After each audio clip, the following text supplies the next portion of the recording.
పిల్లలు ఎప్పటి నుండి ప్రిపేర్ అవుతే వారి భవిష్యత్తు బాగుండాలనేటువంటి కోరిక.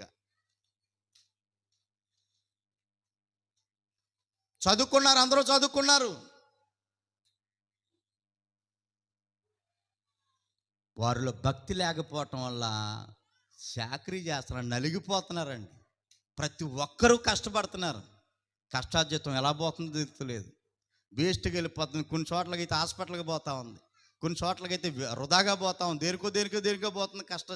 కష్టార్జితం అంతా వృధా అయిపోతుంది తప్ప వారు అనుభవించలేకపోతా ఉన్నారు. 100 రూపాయలు కష్టపడితే 10 రూపాయలు అనుభవిస్తున్నారు, మిగతా 90 రూపాయలు దేనికో పోతా ఉంది. ఏం కారణం ఏంటి? భక్తి నీలో లేకపోవటం వల్ల. భక్తి నీలో ఉంటే దాని శక్తిని నువ్వు అనుభవించగలవు. భక్తి యొక్క శక్తి చాలా అమూల్యమైందండి. ఇప్పుడు మనం చదువుకోబోతా ఉన్నాం.